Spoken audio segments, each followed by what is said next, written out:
Nga Kuvendi i Kosovës, pasi mori votbesimin për një mandat të tretë qeverisës, Albin Kurti, mes prioriteteve të qeverisë së tij, përmendi edhe atë të projektit të përbashkët me Shqipërinë, ndërtimin e hekurudhës që lidh dy vendet tona, Gjakov-Shkodër. Puna për të do të nisë brenda mandatit të ri qeverisës, tha numri 1 i ekzekutivit.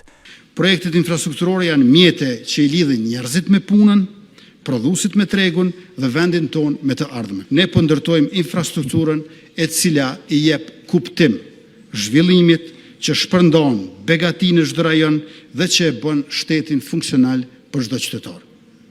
Në mandatin e ri do të fillojmë me ndërtimin e linjës hekurudhore Gjakov-Shkodër në kuadër të asaj Prishtinë-Durrës.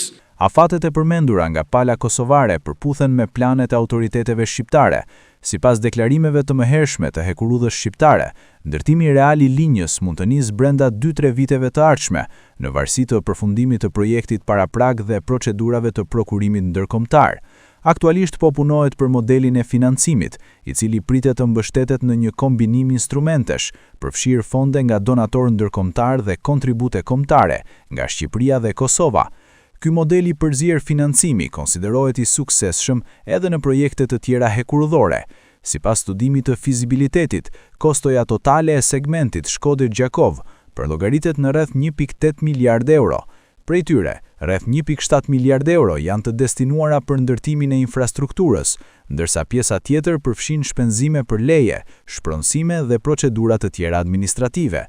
Linja do të ketë një gjatësi prej 105.8 kilometrash dhe do të përfshi 7 stacione.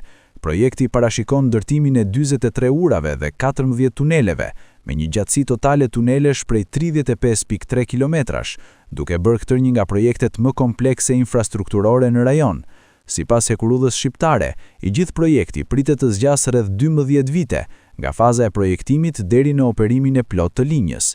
Pritshmërit janë që hekurudha të ketë ndikim të ndjeshëm në transportin e mallrave dhe në lëvizjen e pasagjerëve, duke forcuar ndërlidhjen ekonomike mes dy vendeve dhe duke krijuar një korridor të ri strategjik në rajon.